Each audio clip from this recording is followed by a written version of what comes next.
Sunglasses. Maybe I'm just too cool. They need to transition. They need to transition back, I agree. All right. It's a village in Pillage. Well, wait a minute. I guess I'm being a little unfair. My usual late people are not here. But anybody got a good joke? No. Nobody has a good joke? I got one. What do you get if you cross an elephant with a rhino? Elephant, rhino, sine theta. What? You didn't even give us time to answer the question. Yeah, that was really fast. Well, she said, what do you get if you cross an elephant? She said, what do you get if you cross an elephant with a rhino? And I said, elephant, rhino, sine theta. And she clearly has a different answer. But following on that, what do you get if you cross an elephant with a mountain climber? Fat mountain. It's undefined because a mountain climber is a scalar. Oh. Anyway, so I know these are... Wow. What was your answer to that joke? Elefino, for sure. Elefino. That is so hilarious. Yeah. Didn't say it was a good joke. Yeah. Yes. Tim Ono memes. Oh, that's good. That's good. Okay, Chasen is here. Chasen is usually when it comes to last. What do you call a hesitation to book accommodation on Native American land? Reservation. Yes, that's one of my favorite ones. Okay, we're going to get started. A reservation. All right, so this is going to be a very cool topic.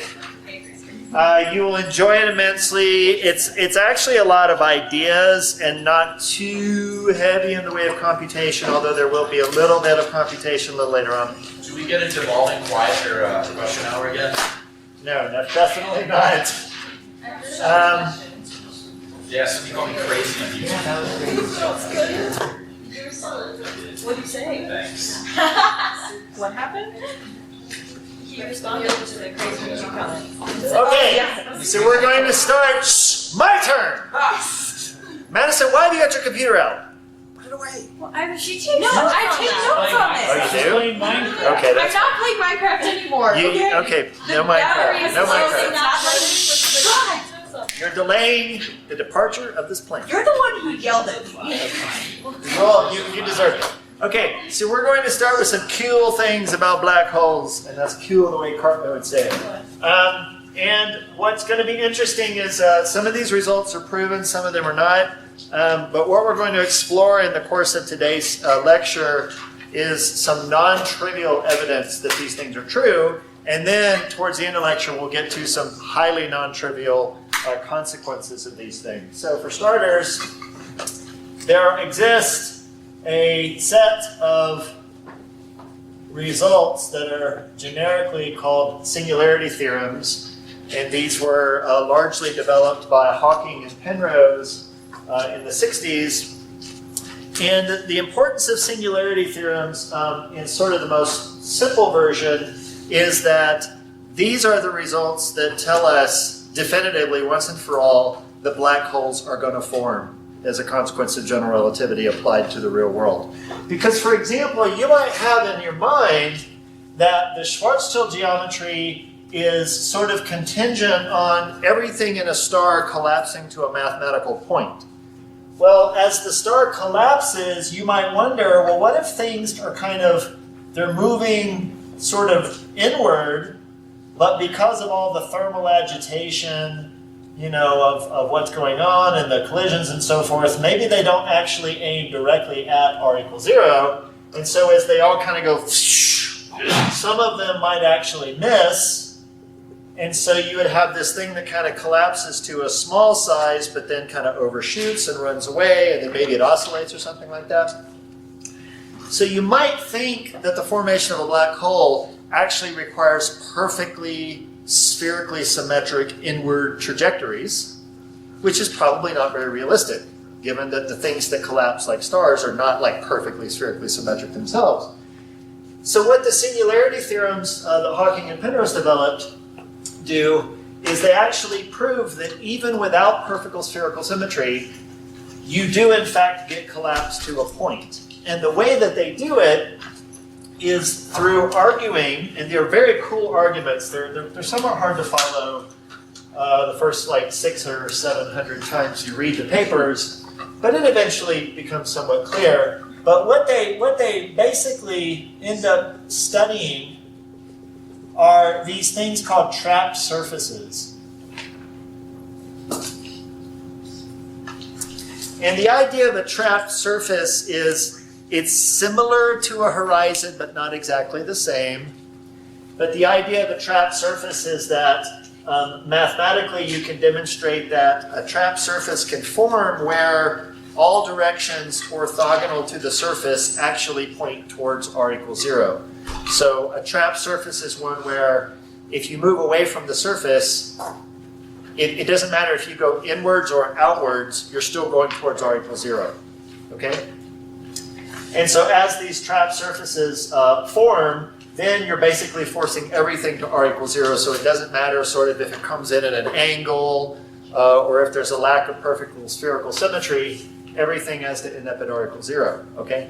Now, what's important, of course, is that applying the physics of general relativity to these trapped surfaces is perfectly legit. It's as legit as using general relativity to describe an event horizon. Where general relativity fails is at the singularity at the center of a black hole. And that's why we don't often spend a lot of time in the class talking about it, because GR doesn't apply there.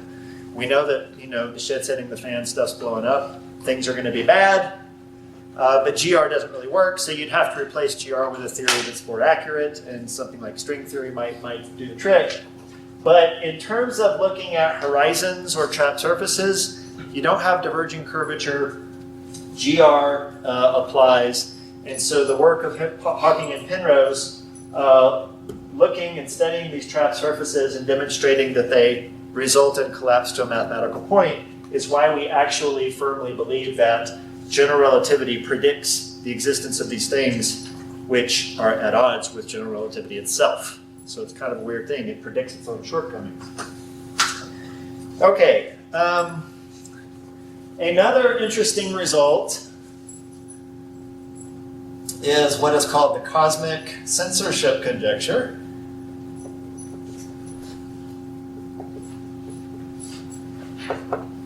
And for the cosmic censorship conjecture, this is again, this is not a completely proven, hence the word conjecture. It's not completely rigorously proven, but it's been supported in many strong, with many non-trivial examples. But the idea is that any singularity that arises from collapse, this is of course relevant to black holes, any singularity that arises from collapse will be hidden behind a horizon.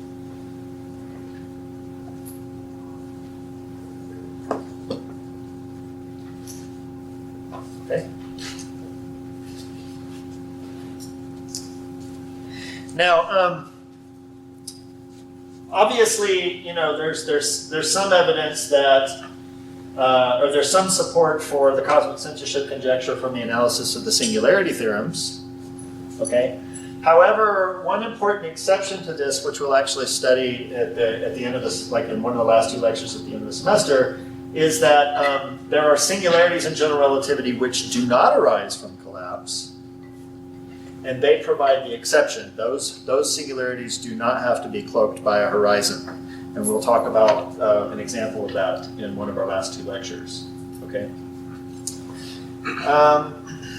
One of my favorites is the Nohair theorem, which Gabriel adamantly opposes. I'm kidding.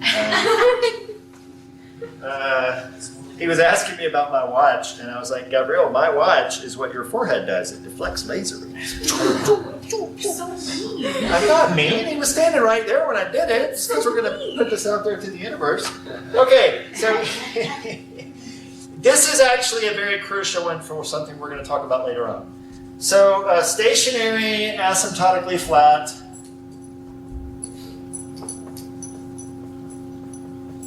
black holes. That is, these are the black holes that we have studied, the solutions in the Schwarzschild or the Kerr, or there's a third class of solution called the Reisner-Nordström, are completely, and that's a crucial word, is completely characterized by M, J, and Q, where M is the mass of the black hole, J is the angular momentum, and Q is the charge. We haven't actually studied charged black holes in the class, although you will get to see them on your final exam, which, by the way, has been posted on the course website. The geometries for charged black holes are called Reisner-Nordström geometries. But at any rate, they're not that important astrophysically because most stellar objects are electrically neutral. It's hard to get something with a really big non-zero charge.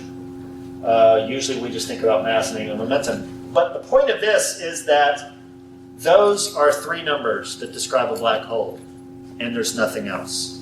Now I want you to think about that for a minute. If you have a star that's going to collapse into a black hole, how many numbers do you think you would need to provide to completely characterize the star? More than three, a hell of a lot more than three. I mean, you know, its mass is obviously one, its overall angular momentum, and maybe its charge, but you know, you've got to be able to tell me the difference, you know, in you know, deviations from perfect spherical symmetry. Okay, there's a ton of different. I mean, in principle, you could take every atom of the star and say, I need to know the three spatial coordinates and the velocity components of every atom in the star. That's a lot of numbers. Okay, there's a ton of information in a very large macroscopic object, and somehow, magically, if that star collapses into a black hole, something happens to that information. We'll talk about it, but what we're left able to observe is just three numbers. Okay? And that's going to occupy a lot of our discussion towards the end. Okay, so, yeah. Why is it called the Nohair theorem then? Like, what is Nohair? The idea is that when the black hole has formed, there's no information, so the hair would be other information. There's no other information that we can access from outside of the, yeah, I mean, why it's called the Nohair theorem is because somebody was trying to be cute. Anyway, okay. This is also going to play a very important role in what we're going to talk about later on. And this is a result called the area theorem. And Hawking proved this. And this assumes a weak energy condition. And this is actually a topic which I used to cover a little more formally in the course, and just for purposes of space and time, we haven't really been able to squeeze it in. But when you analyze solutions to Einstein's equations, there are a certain set of constraints that you can put on what kind of sources you might have that create the geometry, and these are generically called energy conditions. So there are things like the weak energy condition, the strong energy condition, the dominant energy condition. And they basically are making various assumptions about what kind of stuff actually exists that acts as sources for the geometry. The weak energy condition is a pretty mild assumption. It's basically that you're only dealing with things with positive energy density. You're only dealing with things with positive energy, in a sense.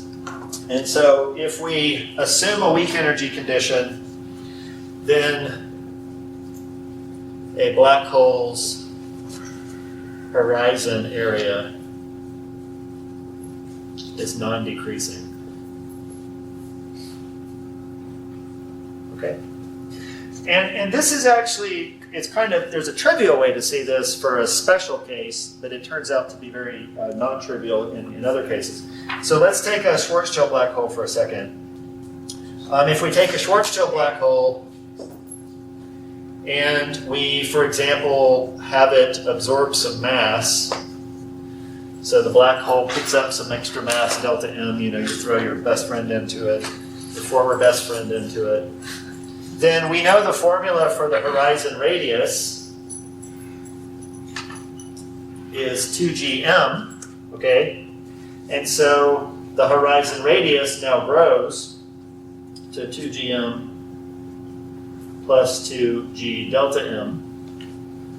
So if you add mass to a black hole, that directly translates, this is a Schwarzschild black hole, that directly translates into its radius increasing. And if the radius is increasing, then it's natural that the area would increase, okay?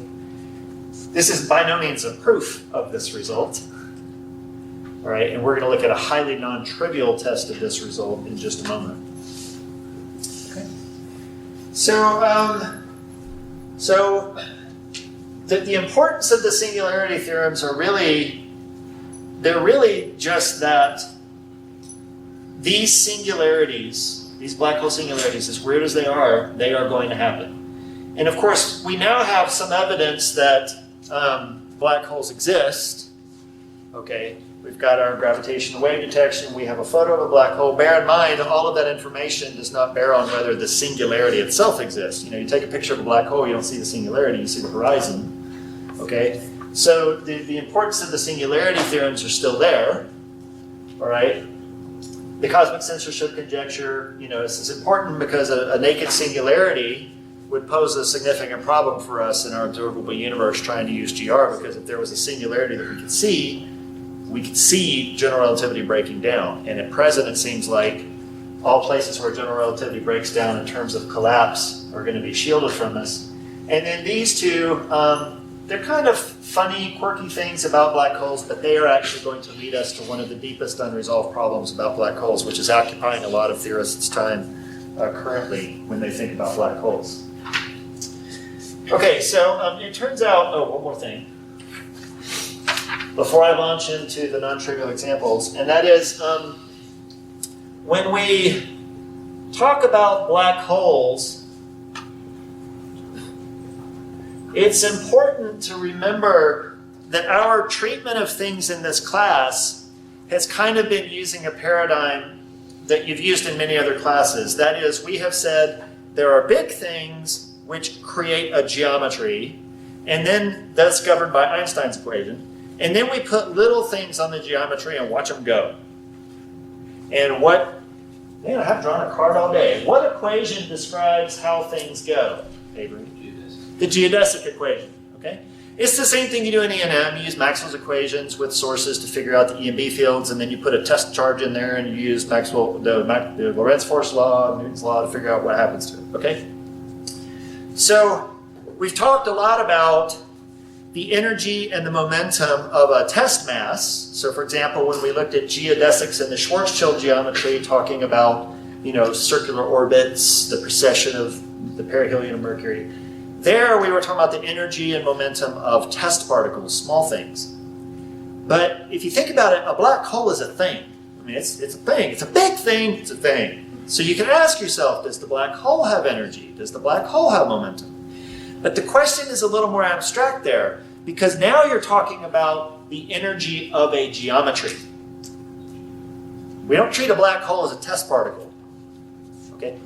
The black hole is a geometry, so what do we mean when we talk about the energy of a geometry or the momentum of a geometry? And it turns out that it's considerably more subtle to define these things, and there's different ways to do it, but I'm just going to give you one, and I'm just going to say this in words. I'm not even going to write down the proper expressions. But if we have a killing vector field,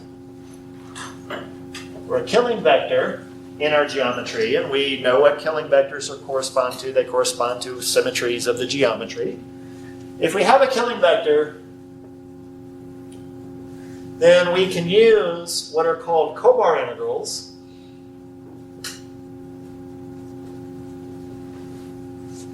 to define conserved quantities for geometries.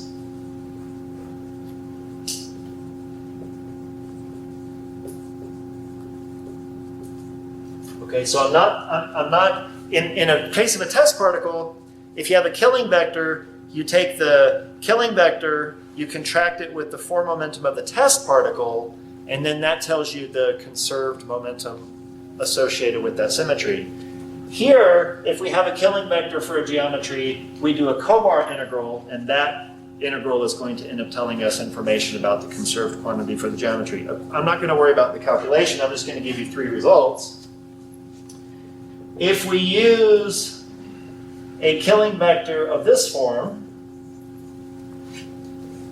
for static geometries, Caleb,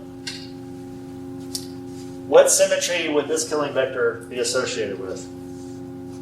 What do you mean? So here's a killing vector. It's associated with a symmetry and a geometry, an isometry of the geometry. What isometry of the geometry would this naturally be associated with? Time. Yeah, it's associated with the fact that the geometry is not changing with time. Okay? So this is basically T independence. You can apply this to the Schwarzschild black hole, you can apply it to the spinning black hole, and you can of course apply it to Minkowski space.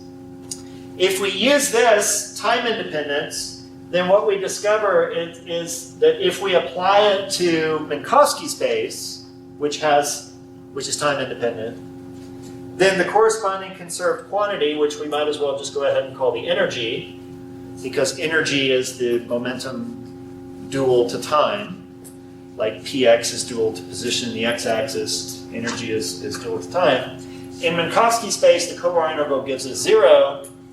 If we're working with the Schwarzschild geometry, then we find that the energy is just equal to the mass of the black hole. And if we're working with the Kerr geometry, it's not obvious, but using the Khobar integral as a definition of the energy, you find that the energy of the Kerr black hole is also equal to the mass of the black hole.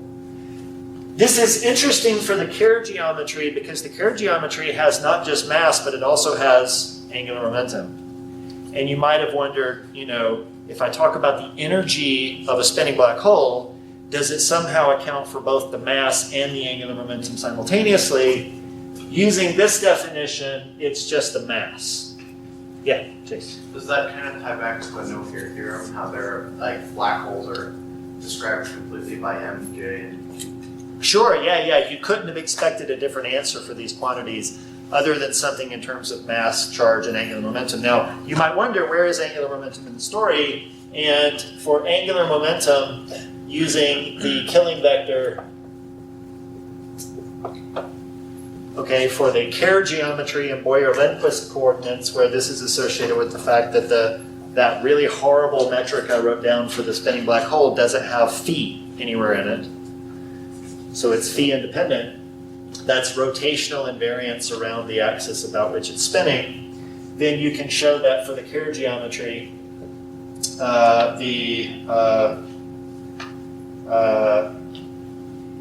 J is conserved. So J is conserved. So J is the conserved quantity associated with this particular killing vector, where this is the angular momentum of the black hole.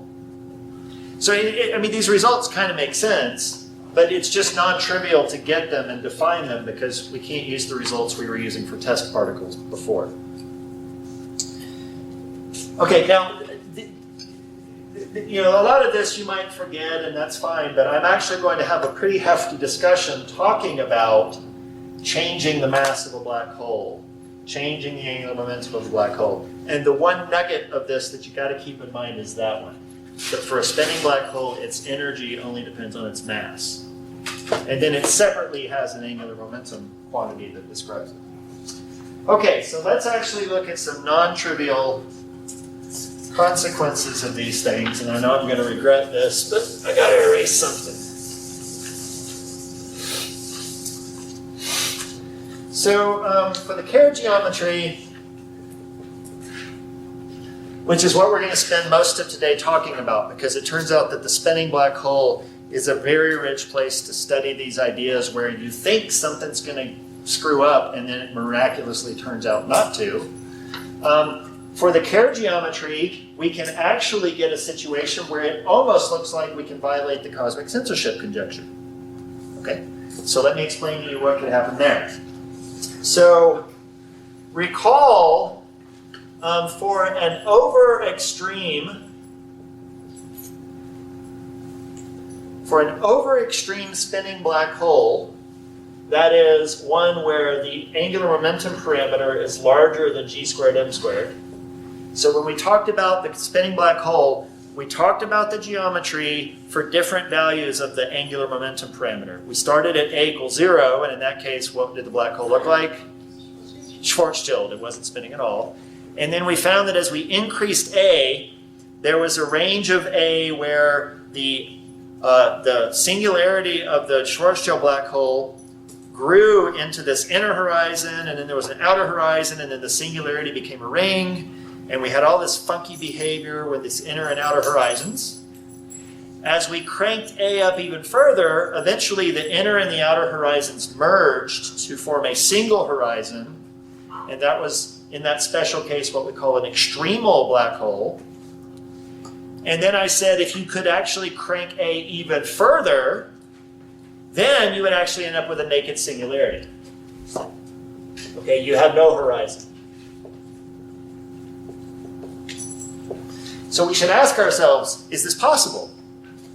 Because if this is possible, what you could say is something collapsed to form a spinning black hole, and then what I would do is I would basically give it more and more angular momentum until it becomes over extreme, and now I have a collapsed object which I have turned into a naked singularity, and that would violate this. Because the cosmic censorship conjecture says anything that comes from a collapse, no matter what you try and do with it, anything that came from a collapse must always be cloaked by a horizon. The singularity must always be cloaked by a horizon. Well, it turns out you can't do it. Let's see how, okay? So, first of all, it turns out that due to black holes accreting matter, it's actually pretty easy for the angular momentum of a black hole to get a very, very large value. This is different than charges of black holes, and that's why we don't spend much time studying charged black holes. As black holes draw in matter from the surroundings, they don't really get any net charge, but they can acquire a lot of angular momentum. And so let's just start with an extremal Khobar black hole. So let's just imagine that we have gained enough angular momentum in our spinning black hole that we have this really cool geometry with a single horizon. And it has all these weird properties. You know, if you're outside of it, you can move towards or away from the center, and the same happens when you're inside of it. But then through the maximally extended diagram, we kind of saw where you can go. All I want to do now is imagine taking this black hole and giving it a little bit more. Okay? We're at exactly this. Can I give it enough A to exceed g squared m squared? Okay? So what's interesting is if I do this, if that's my black hole, and say it's spinning this way, if I want to give it some angular momentum, then what I need to do is I need to shoot something at it off axis so that this incoming object has itself angular momentum in the same direction, because you want to increase the angular momentum of the black hole. All right? And so this little quantity that I'm going to send in would correspond to an increase in mass of the black hole. Okay? And then it would also correspond to an increase in the angular momentum of the black hole. Right? And what's interesting is that, and we're not going to go through this analysis, it's way beyond what we have time or scope to do. If you are working with an extremal black hole, okay, so you have a situation where this thing is spinning and its angular momentum exactly matches this condition, where this is the mass of the black hole. Then it turns out that if you send something at it with an angular momentum in this direction, then, sorry, I have to say one thing. So when we send this thing in, we got to be careful because this is going to increase the angular momentum, but it's also going to increase the mass. So you're going to get an increase on both sides of this equation. So what you want this thing to have is roughly more angular momentum than it has mass. Okay? Now, if you want to increase the angular momentum, keeping the mass fixed so that you've got more angular momentum than mass, what you can do is you can increase the impact parameter. Because the further away from the center this is, the larger the angular momentum. That's physics 1 right there, baby. Okay. Or you could just increase the speed. Okay. The speed and basically the distance from the axis is what goes into calculating the angular momentum. But the thing is if you send in a probe that satisfies this condition in this geometry, it turns out that it always scatters. It's never absorbed. It's not obvious that that's the case, but rigorous calculation backs that up. Okay? So you can't actually take a black hole that's extremal and make it over extreme. Because the stuff you throw at it that could do that is always going to scatter off to infinity. It's never going to be absorbed by a black hole. Okay? You can make the black hole absorb things, right? I can just take some hunk of stuff and send it to the black hole and it will happily be absorbed. But that is going to have more mass than angular momentum. The trick is you've got to send something in with more angular momentum than mass. And that condition leads to the eventual scattering of what you're trying to send in. And again, the reason you've got to have more angular momentum than mass is when you send something in, you upset both sides of this. And you want to make sure that you're putting more on the left than the right. Obviously, these parameters are squared, and that's why this is in parentheses. Yes? And there's no way to manipulate the fact that the black hole can be charged to help overcome that scattering? Unfortunately, no. Okay. All right, so there's some non-trivial evidence that the cosmic censorship conjecture is true. But now I'm going to actually talk about another interesting feature of the Kerr geometry, which is going to give us a way to think about the area theorem in a highly non-trivial way. And this is actually a feature of the Kerr geometry which we kind of did not go over in our initial description, but turns out to be very important and kind of unusual. Go ahead, Ryan. So based on what you said just Yeah. now, why isn't the conjecture proven? It's not, why is it not proven? Yeah. It It is not, it is, so to prove a theorem or to prove a conjecture, it is not sufficient to analyze cases and find that every case you analyze satisfies it, because you have to analyze every single possible conceivable case, and you just don't know if you've covered every single option. There's a lot of flexibility in these models and what things you could change, and so you could talk about, for example, are you necessarily working with asymptotically flat space? What if this thing is sitting in anti-de Sitter space? What if you're talking about realistic geometries? So I'm not, I'm talking about the Kerr black hole where there's basically nothing else in the universe. It's really clean. It just asymptotically goes flat. This conjecture is believed to apply to very realistic scenarios where the black hole is sitting in the vicinity of other matter, but that's all a very complicated geometry. So it would almost be impossible to prove just by studying cases. All right. Okay, so we're going to go back to the Kerr black hole for a minute, and this will be a bit of a review, which is good, but also something new.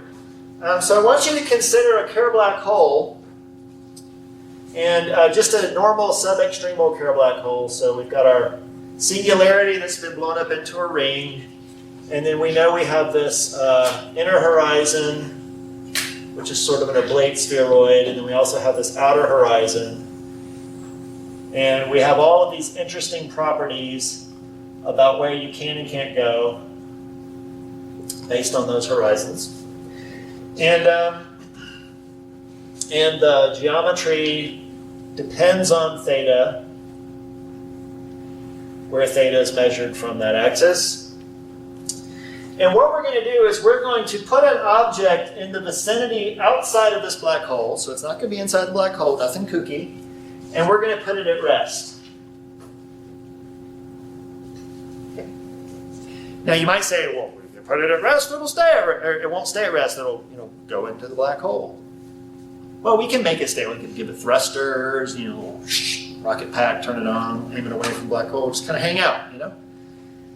You can't do this when you're inside the black hole, we know that. But outside the black hole, you should be able to do it, okay? So let's assume that we've got something outside of the black hole and it is sitting at rest.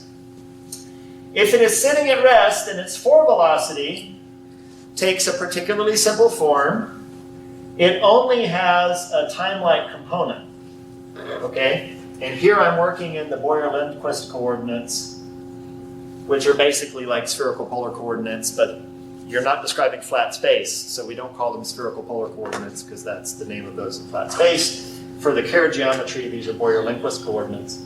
But basically, your position is fixed, so your position is fixed with respect to r, theta, and phi, so your components of your 4 velocity is 0 in those directions. But of course, you are evolving in time, so your time-like component is non-zero as usual. Okay, but we know something about the square of any 4 velocity. By the way we define 4 velocity, what does the square of the 4 velocity of an object always have to be for us? Katie's got her hand up. The 1. Minus 1. Minus 1, okay?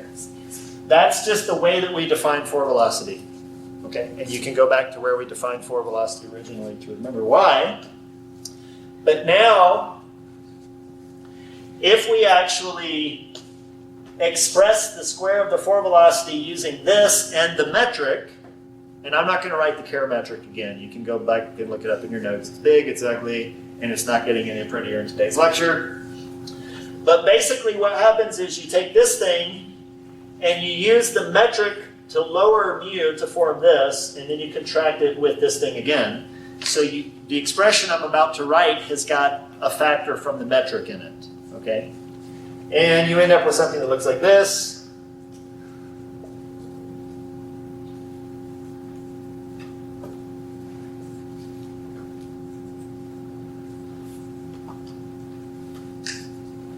Okay?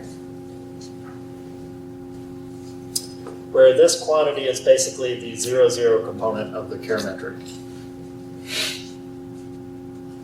So that's 1 minus 2 gma is the angular momentum parameter r over rho squared, where rho squared is defined in terms of some things which I will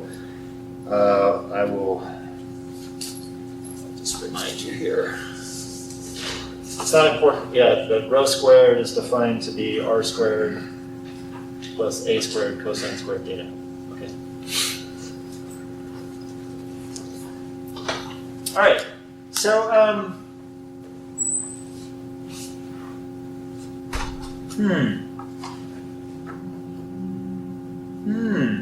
something interesting here. It's going to be the victim that walks me through it. I'm going to like this. Katie! Yeah, you'll be fine, trust me. This is an easy one. What's the sign of that? Negative. Yes. What's the sign of that? What's the sign of that? Okay. In order for this equation to make sense, what does the sign of that have to be? Positive. Positive. Okay? This is negative. We've already got a minus here. That's positive. So this thing has to be positive.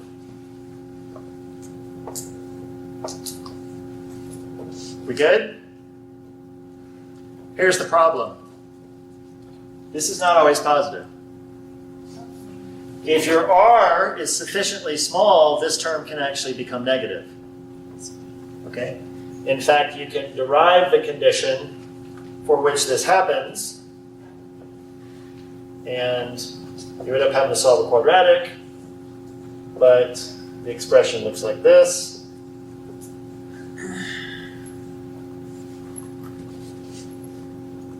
Okay?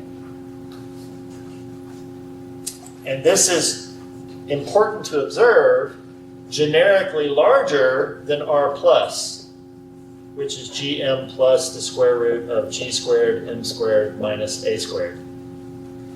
So the outer horizon of the Kerr black hole is at a radius given by this. We derived that when we studied the Kerr solution. Okay. What we found here is that for a region outside of the black hole, this quantity becomes negative. All right? But if this quantity becomes negative, this expression doesn't make sense. So if we have an equation which is not true, what is that telling us? It's telling us that it's wrong or that we're wrong. That we're wrong.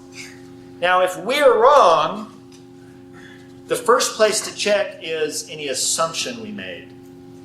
What assumption did we make that got us to this equation?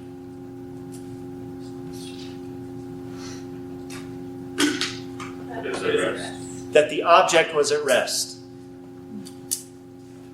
Okay? So what we discover is that there is a region outside of the black hole, and in that region, an object cannot be at rest. Now, it's important that I say outside, because inside of the black hole, we already know that's the case. You know, like a Schwarzschild black hole, if you're inside of the horizon, you can't remain at rest. But the interesting part here is this happens even when you're outside of the black hole. Okay? Now, it's pretty obvious if you just compare this formula to this formula, that when theta is equal to 0 or when theta is equal to pi, then these two formulas become the same. So this region becomes more prominent as you go towards theta equals pi over 2 or negative pi over 2. And so if I actually map this region out, what we discover is something that looks like this.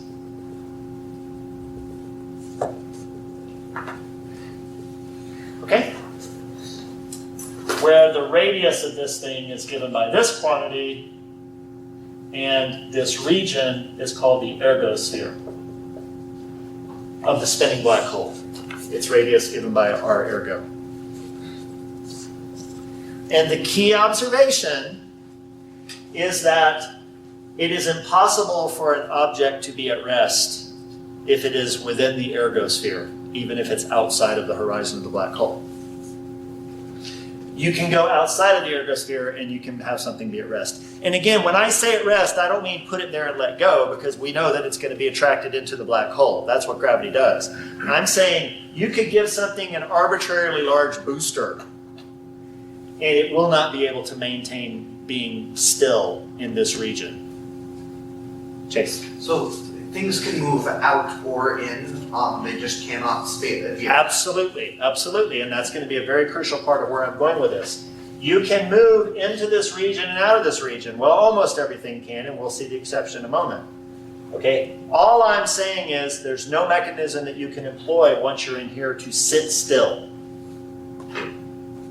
What if you had a structure that started outside of the ergosphere and went into the ergosphere? The part that's in the ergosphere wouldn't sit still. Because all you're doing in that case is you're using a local force right at the radius of the ergosphere, but there's no force strong enough to keep you stationary.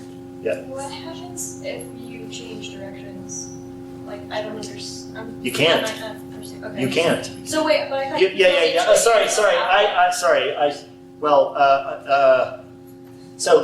said go in and turn around and go out. You would do something more like this. Okay. Yeah. Sorry, I should have been more careful in drawing the trajectories in the air by air guitaring, air trajectory. I don't know what to call it. Go ahead. So you can have, say you have a thruster, right? You're attached to. I don't have any thrusters. Say something in the If it means I'll have thrusters, but I don't know. Yeah. And you can increase the force on that. If you started going in, there was no way you could ever like just radially increase the force to go high enough to go out. You would have to have some like angle added. Right. But the thing is you know that's a whole different category of motion than what you have when you're here. Because here there's no sense in which angular components to your motion save you. Once you're past the outer horizon, it doesn't matter if you're kind of at this glancing trajectory. Once you're inside of that horizon, you're going, in this case, to the inner horizon, come hell or high water. Okay. But here, you can actually use sort of a glancing trajectory to enter and leave. Okay, Alex? Does it matter if you enter the ergosphere in the same direction essentially is the angular momentum? Does it change like how much thrust and stuff you see? Sorry, say it one more time. So if you kind of follow the angular momentum of the black hole, like kind of going the same way towards its edge, does that change like the amount of thrust or like force you would need to re-escape? Like No, I'm sure that would change the amount of force that you would need. And I'm not kind of worried about the details of that right now. I know that people love these octobuoy drives or whatever, and you guys can talk about taking them into Kerr black holes, but that's not where I'm going. I'm going somewhere totally weirder with this. Okay? But yes, if you wanted to specifically analyze how much force it would take to do this and that and the other, you'd have to be really careful about are you aligned or anti-aligned with the angular momentum of the black hole, etc. But I don't want to go there. I have a very simple argument that is robust enough to not care about the details. Like you can't sit still in this region, okay? So from that, I want to make one more observation before we take this to its extreme. So I want you to consider the fact that the Kerr black hole is stationary, so it doesn't depend on time. So there's a time-like killing vector, okay? And now we can talk about the energy of the thing that's trying to move in the vicinity of this black hole. So a little bit earlier I talked about the energy of the black hole, which you have to use a Khobar integral or some definition of energy of a geometry. Now I'm going back to what we talked about much earlier in the course, which is just what's the energy of a little test particle. Go ahead, Daniel. I'm sorry, but isn't T usually for the energy momentum tensor? Okay, I'll call it K for time. I was just using T to remind you that that's the one for time, but it's fine, I'll call it K. Okay, so if we do what we said you could do, if you have a killing vector and you have the form momentum of the object that's moving, then you can just contract these two and the result is the conserved quantity. In this case, this is of course the energy, but it's going to turn out for reasons which will become obvious in just a second. So let me actually write down what I get. First of all, remember, I have to form the dual killing vector, which means I have to lower this index, but that means that I'm going to bring in some metric factors. So the expression I'm about to write is complicated because the metric is complicated. And then this is just the normal definition of form momentum. So it's the mass times the form velocity. Okay, so if I actually write out what this looks like, it's minus m naught 1 minus 2 gmar over rho squared dt d tau minus m naught, where m naught is the mass. This is the mass of the little satellite thing. This mass is the mass of the black hole. Not to be confused, one is big, one is small. Over rho squared phi d tau, okay? And I'm going to define this to be minus the energy of the little object that you've got in the vicinity. This minus sign is purely a convention, okay? The only reason I'm picking a minus there is so that at r equals infinity, this becomes our normal expression for the energy associated with an object in flat space, which we identify as being positive. Okay, so solving this thing for the energy, and you'll get the point of why I'm doing this in just a moment, I've got, and I don't know why I'm writing this all down again, but I'm going to need the space to make the comparison, so we get something like this.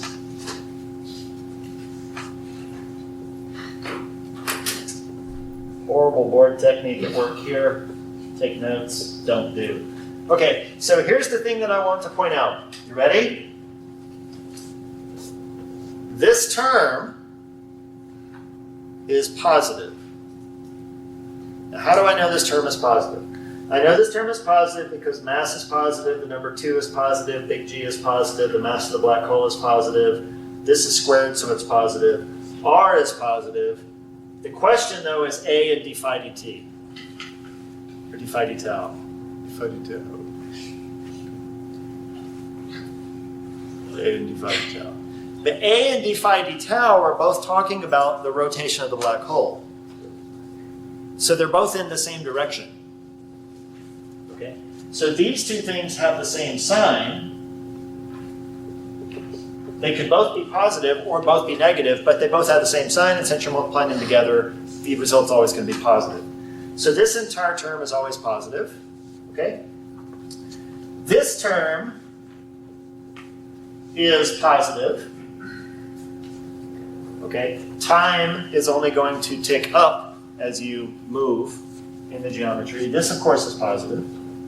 This term is positive if you're outside of the ergosphere, but it's negative if you're inside of the ergosphere. This quantity is what we use to define the ergosphere. Okay. So we discovered an interesting conclusion. For r greater than r ergo, that is, if the object is outside of the ergosphere, then its energy by this choice is necessarily positive. But if r is inside of the ergosphere,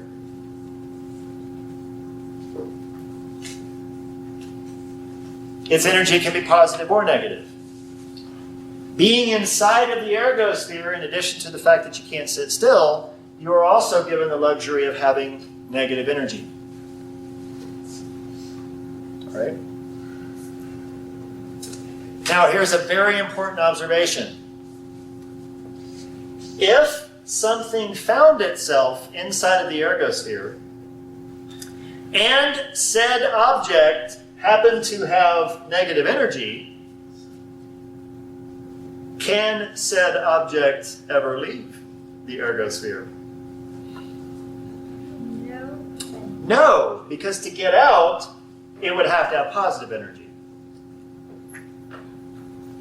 Does that line of argument make sense? No. If you're inside of the ergosphere, you can have positive or negative energy. If you have positive energy, then you could also exist outside of the ergosphere. But if you have negative energy, you're not allowed to be outside the ergosphere. So there's a sense in which stuff can get trapped in the ergosphere if it happens to have negative energy. Okay?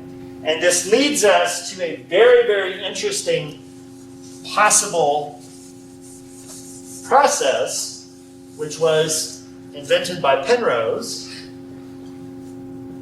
It's called the Penrose Process, where we do the following. Okay?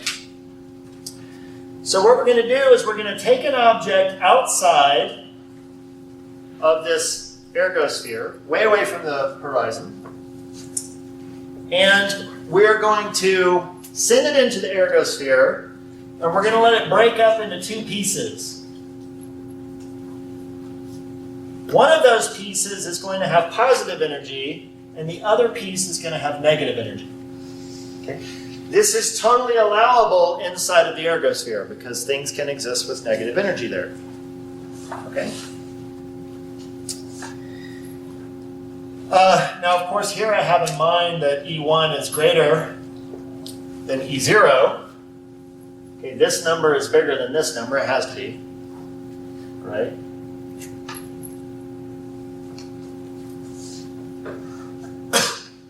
And now what we can say is that E1 can escape, but as we pointed out, E2 is trapped. So I take an object that's not anywhere near the black hole, I bring it in, it breaks up, and then one piece leaves and one piece stays. The piece that stays has negative energy. It can't leave. The piece that leaves has positive energy. But notice, the piece that leaves has more energy than the piece I was originally sending in. So I got a ball. It's got energy E0. I throw it at this black hole, and after this process, something shoots out of the black hole with more energy than the ball I threw in. What happened to the energy of the black hole? It decreased. So this process, strangely, allows us to decrease the energy of this spinning black hole. Now notice, nothing has got to go through a horizon. Everything can happen in the ergosphere. Once you go through a horizon, come back out. This process wouldn't be relevant there. But this is happening in the ergosphere. Perfectly legitimate. So we have a mechanism for at least a spinning black hole of reducing its mass through this sort of miraculous, breaking up kind of thing. And we don't have to worry about how this would practically happen. The fact that the math is allowing it is going to lead us to a problem. Oh, so it's going to lead us to a problem. I was going to ask, is there a lower limit to how can you get rid of all of the mass? Well, absolutely not. Okay. Absolutely not, for the following reason. Okay, and I'm glad you're thinking along those lines. Can I ask a question? Yes. So, why do we have to worry about this if we don't have things with negative energy? So that's a really, really good question. So the idea of things when I say things don't have negative energy, what I'm usually talking about is sitting in a certain region of space-time and things being defined with respect to that. So usually we talk about, asymptotically flat space. This is anything but. We're in a region of curvature, and the curvature itself is doing something wonky, and it's letting things have negative energy. Okay, even though in a normal geometry, that object would always have positive energy. So this isn't some sort of exotic new matter that has negative energy. This could be like a baseball. It's just because of the geometry, that thing could be posing with negative energy in the way that we're defining energy. Okay, Mike, go ahead. So is it sapping away actual Let me continue because I'm going to talk about that exact thing. Okay, let me just continue before you start posing that question. Okay, we still got 4 pages of notes to get through. Got it. In 20 minutes. Okay, here we go. So, very, very important observation. So, okay. So, very important observation. In order for this process to work, we need actually 2 things to happen. We need this incoming object to leave a piece of negative energy, but we also need the positive energy piece to escape the ergosphere. If they both get stuck in the ergosphere, then this is not really doing anything for us. And if you study what it takes to have the positive energy piece escape the ergosphere, and again, this is a calculation we're not going to have time to dig into the details of, you find a constraint. What you find is the following. We must have that the angular momentum of the piece which is trapped has to be less than or equal to its energy divided by a quantity I'm going to call omega h, where omega h is defined as a over r plus squared plus a squared, where r plus is the outer horizon and a is the angular momentum parameter describing the black hole. And this omega h you can just heuristically think of as the rotational velocity.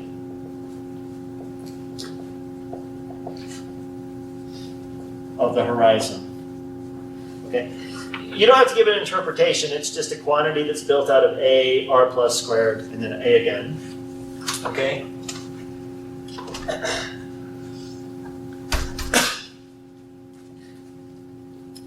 Now, importantly, E2 is less than 0. Remember, this is the piece that's going to get trapped.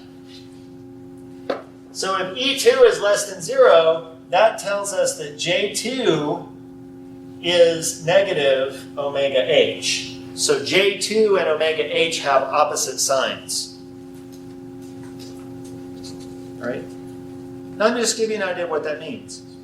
Omega is telling you about the spinning of the black hole. J2 is telling you about the angular momentum of the object that's getting trapped by the black hole. in the ergosphere. And all this is saying is that the angular momentum of the thing that's going to get absorbed is opposite the angular momentum of the black hole. So now just forget about equations and think about this. I've got this black hole which is spinning this way, and I'm throwing things in that are being absorbed with angular momentum going this way. What's going to happen to the black hole? It's going to slow down. Its rotation is going to slow down. We already know its mass is getting smaller, but now we can argue that its rotation is going to slow down. And now we can pose the question, is there a limit to what we can do? And the answer, of course, is yes, because if it slows down enough, this thing becomes a Schwarzschild black hole with no ergosphere. Okay? So the limit of doing this is that the black hole actually just becomes a Schwarzschild black hole. I mean, there's an intuitive sense. You know, I got a globe that's spinning, and I just kind of slow it down. This is more complicated, though, because it's absorbing things. And it's absorbing things with negative energy. The mass of the black hole is getting smaller. The angular momentum of the black hole is getting smaller. What do you think is going to happen to the area of the horizon? It's not going to decrease. It's going to get bigger. And that's where this is a highly non-trivial test. That's where this is a highly non-trivial test of the area theorem. Hawking's area theorem says, assuming the weak energy condition, and this is again rho equals 0, rho is greater than 0 if you're in a flat geometry, assuming no exotic matter, the area of the horizon of a black hole is always non-decreasing. It can't get smaller than it was. It can stay the same or get bigger. So I have this really weird situation where I've got this spinning black hole with some mass, and through the Penrose process of having it absorb these things, this thing gets smaller by some amount. This goes to 0. So the thing that we're left with is a spherical black hole with a smaller mass than the thing we started with and with 0 angular momentum. And I'm going to argue to you that the horizon of this is larger than the horizon of this. So let me do that now. Okay? And this is the one place where it will get a little bit naffy. So in order to calculate the area of the horizon, one thing you have to be aware of is that it's not sufficient to just say, what's the radius? Okay, because for no other reason, this is an oblate spheroid. Like, how does the radius correlate to a horizon? Okay. So in order to calculate the area of the horizon, what we do is we actually use an invariant definition of the area. So here,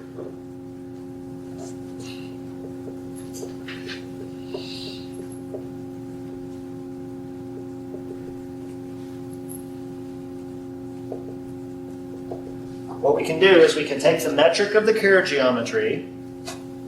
We can set the radius equal to the horizon the outer horizon radius in the metric. And then we're just going to stay at that value of r, so we just ignore the dr term. We're just going to do the horizon area at an instant of time, so don't worry about dt. So if you take the Kerr metric and you do all of those things, you're going to be left with a smaller metric. It'll be a metric over 2 coordinates, theta and phi. And then the area associated with that, you can get by integrating the square root of the determinant of that metric. Okay? So don't take my word for this. You know, we can argue about whether it's the proper definition later. I guarantee you it is. But if you calculate this, doing exactly what I said with the Kerr metric, you find a result of the following form.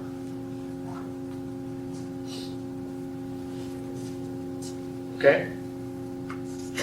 And then plugging in what we know about R plus, this becomes 8 pi g squared m squared plus 8 pi square root g to the 4th m to the 4th minus g squared m squared a squared. okay?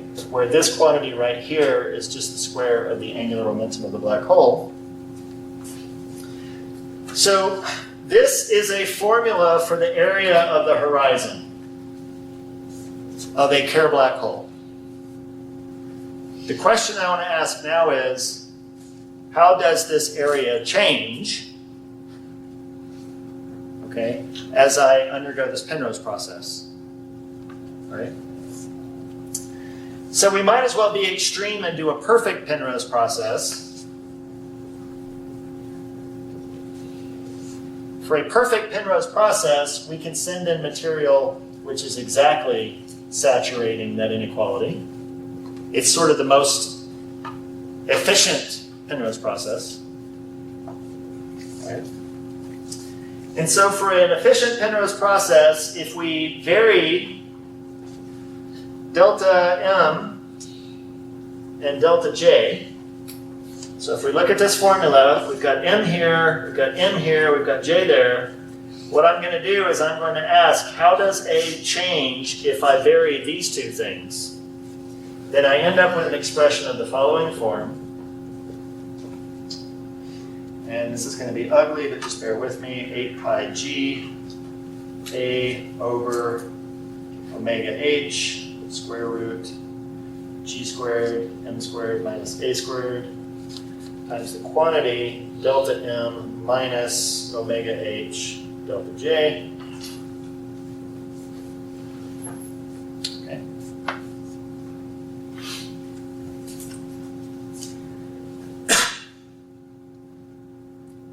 Look, when I calculate this variation, I'm just taking the derivative of this with respect to m and multiplying it by delta m, and then the derivative with respect to j and multiplying it by delta j, and then just kind of massaging the terms to simplify them.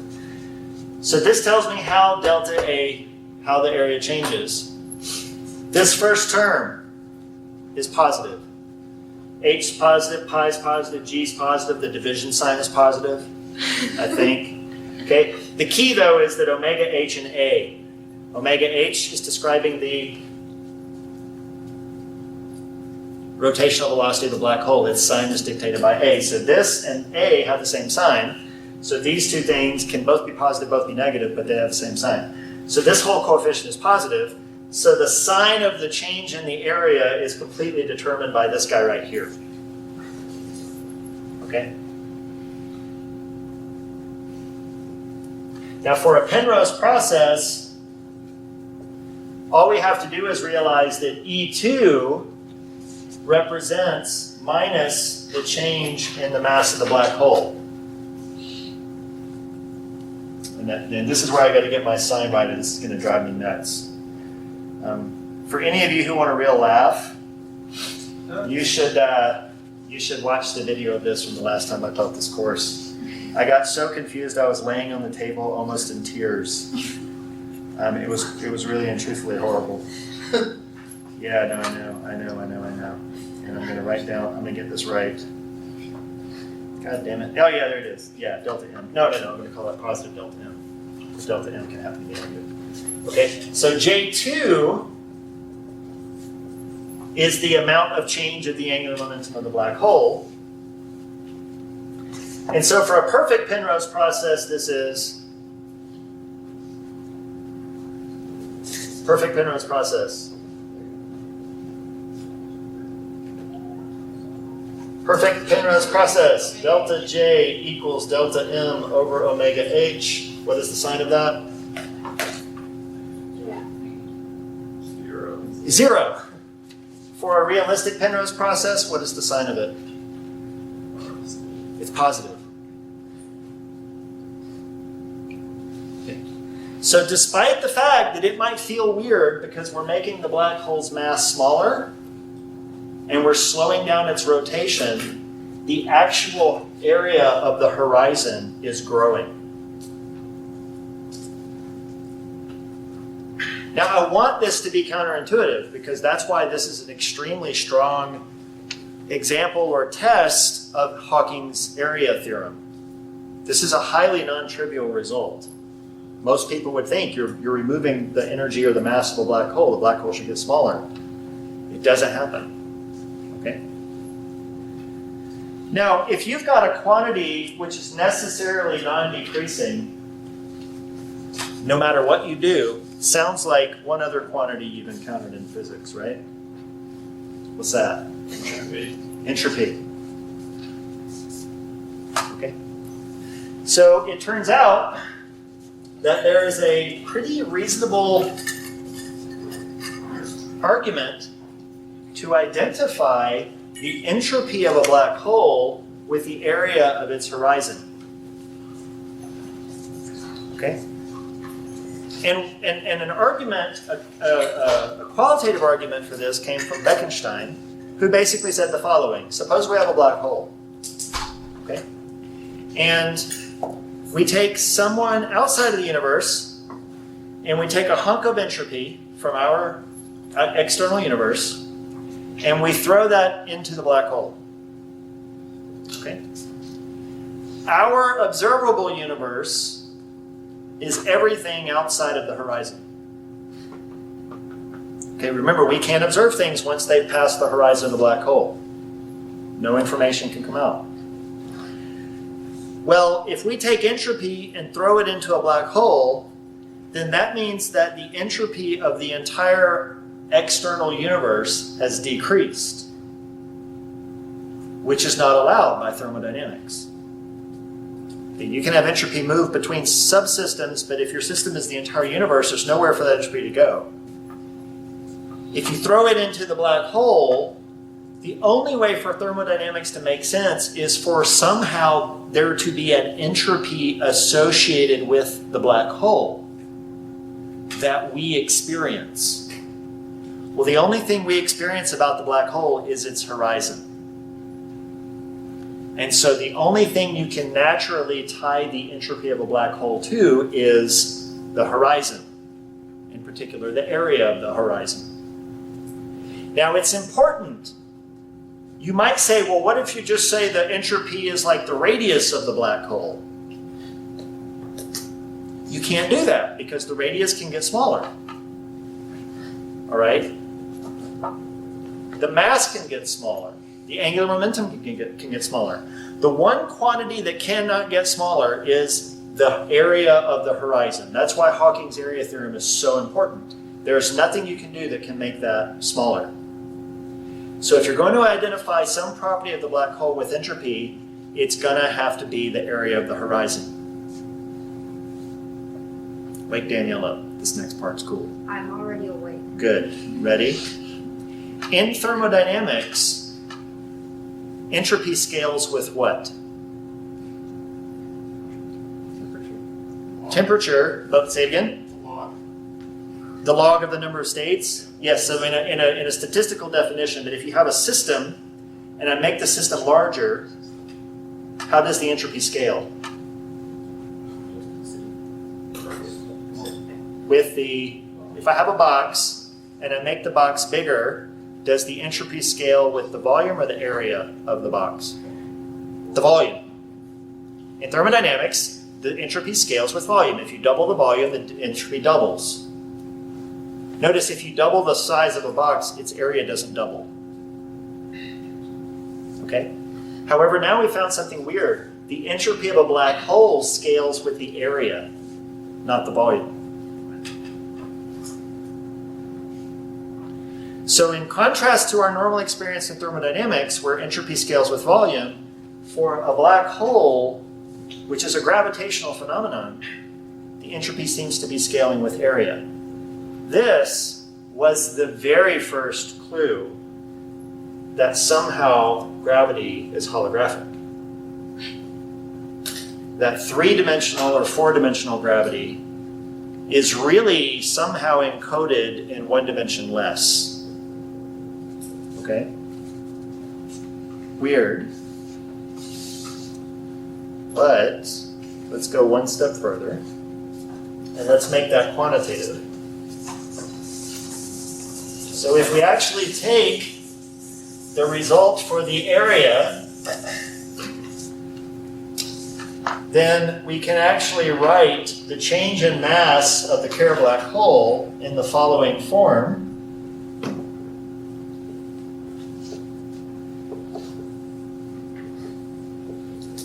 That is, if we change the mass of the black hole or change the angular momentum, we end up changing the area as per this formula. But we could just move all the deltas around and say, okay, what if I change the area and change the angular momentum? How does that change the mass? Okay. This quantity kappa here is called the surface gravity.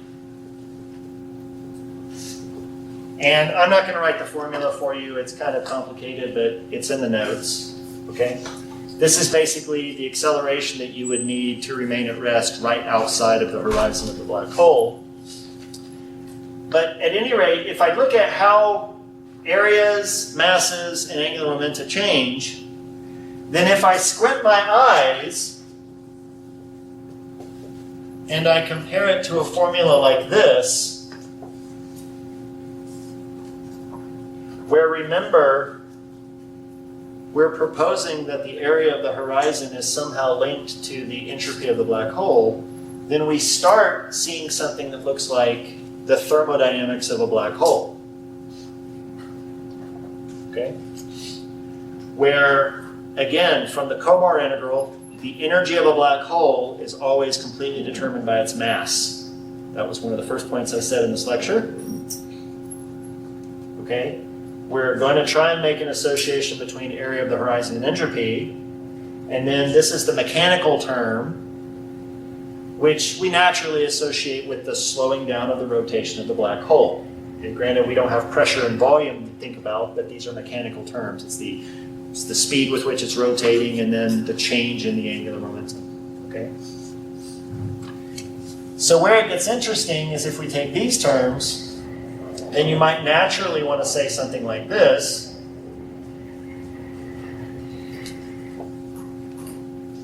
Okay?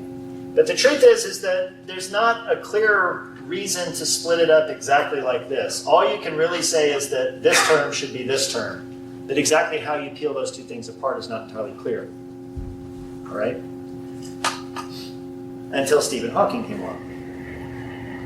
And when Stephen Hawking came along, he actually said, you know what we need to do that hasn't been done? We need to do quantum field theory in these geometries. Now, we can't do that in this class for shizzle. And if I want you to leave this discussion with nothing else clear, I want it to be this. What Hawking did, and the reason why his results were so important, he did quantum field theory in a curved geometry. He did not do quantum gravity. Quantum gravity is when you're trying to take the gravitational field or the geometry of space-time and quantize it.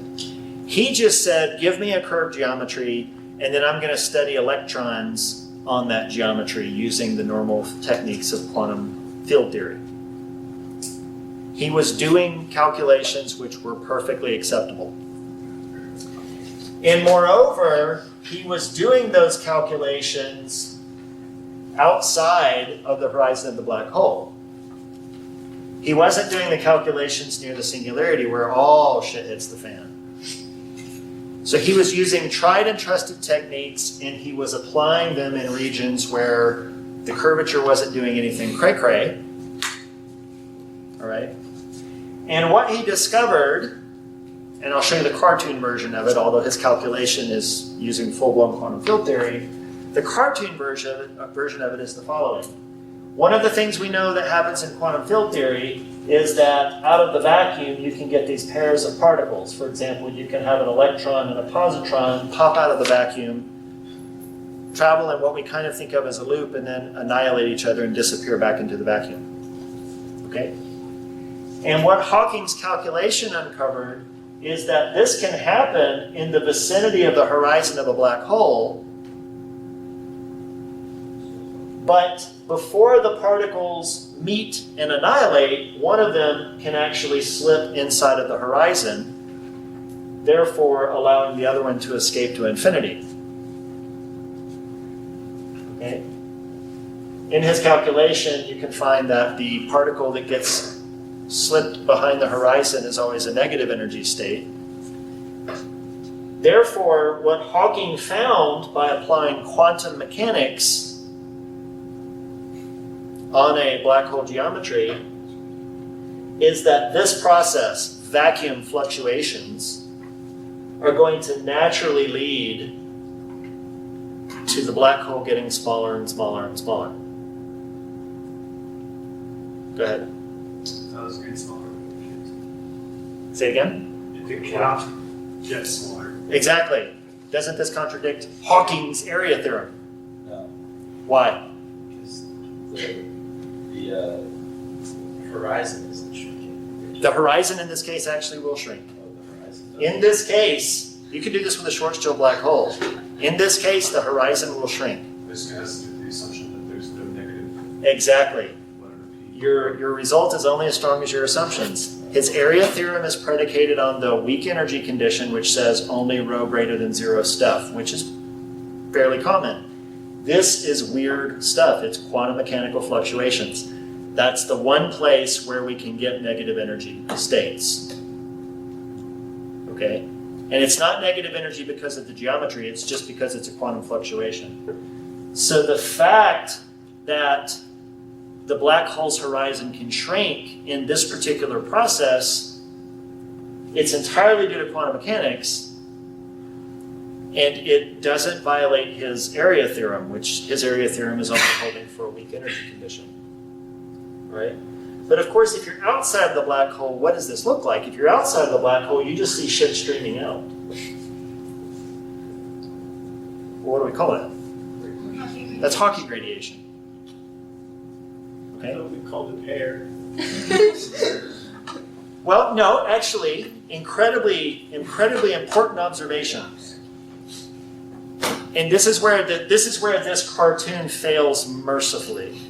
And I actually have a description written up in the notes that I'm not going to go through because we're already out of time. But there's another way to think about this effect without having to do quantum field theory in a curved space-time. You can actually just ask yourself, if you're in flat space-time and you are an observer who is accelerating, what do you see?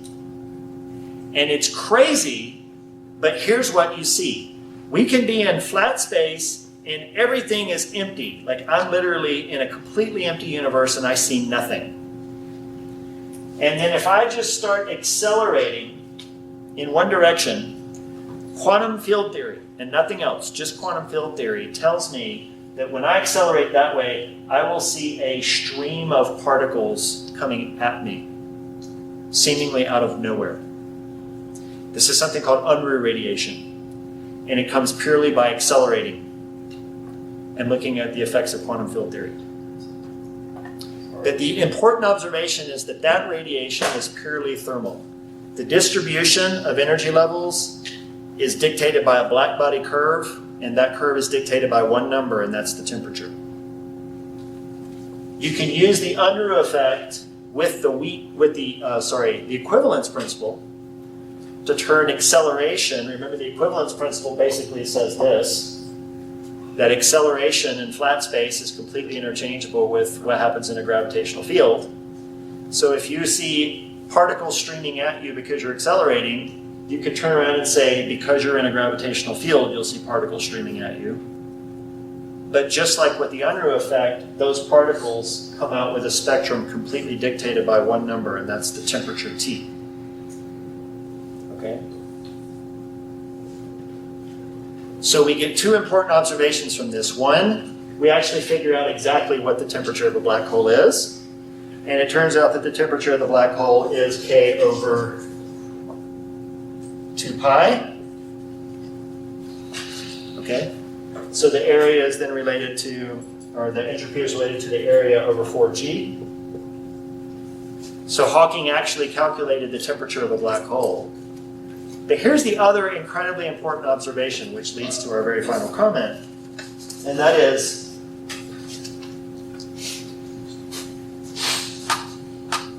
the hair being radiated by a black hole is not really hair at all. It doesn't carry much information. All it carries is a temperature, one number. And in fact, that temperature is directly related to the mass of the black hole. This set of observations leads directly, unfortunately, to what is called the black hole information paradox. And the cartoon version of it goes like this. We take a cow, a really big cow, just like if you have a really big apple, and you know it's a cow because it has spots. Take a really, really, really big cow, about 1 trillion times the size of the sun. What's going to happen to it? It might collapse. It will collapse into a black hole. Okay?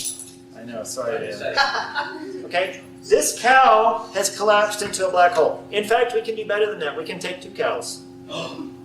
We can take a boy cow and a girl cow that are otherwise completely identical. Same mass, same eye color, same disposition. One's a boy, one's a girl. And they both collapse into 2 black holes. What can you tell me about our observation of those 2 black holes? They are identical. The fact that one black hole came from a boy cow and one black hole came from a girl cow is lost to the external universe. That is okay as long as you can sit there and say, well, the boyness and the girlness is hidden behind the horizon somehow. There's some junk behind the horizon, and if I could just see it, I'd know. Is that the boy cow black hole or the girl cow black hole? Here's the problem. You let those black holes sit there long enough, and they're going to radiate away. They're going to disappear. They will shrink to nothing. And the only information you're ever going to get out is this thermal distribution of Hawking radiation with a temperature T that depends on the mass of the black hole. You are never going to have the girlness or the boyness of those black holes emitted.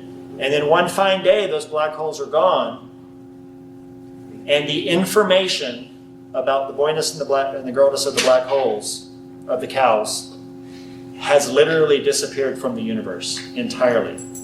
It's not hidden behind the horizon because those black holes are gone. That is a problem for quantum mechanics. Because for quantum mechanics, information is conserved. If you take your system to be the entire universe, you can't lose or gain information. And that process seems to give us a mechanism for losing information in the universe, and resolving that problem has been a very active area of research for probably the last 30, 40 years. And the holographic principle has been one of the key steps in determining at least whether information is conserved or not. And what the holographic principle has told us is that information is conserved, although completely understanding how it's conserved is still an open question. Okay? If this interests you at all, I strongly recommend you go to my Physics X page, because I've probably given 5 or 6 lectures on the black hole information paradox. Okay? Revisiting a lot of these arguments, but also taking it to a more modern analysis of ideas. Okay, that's it for today. Next time we come back, don't forget your final exam is posted, along with instructions that you are not to work on that in groups unless you're in supervised office hours. I'm going to hold more office hours next week than usual to give you some extra help. But next week in our last 2 classes, we're going to take general relativity and apply it to the entire universe, which is a subject called cosmology, which has got a whole lot of cool stuff in it too. So we'll do that next week. Excellent. Thank you.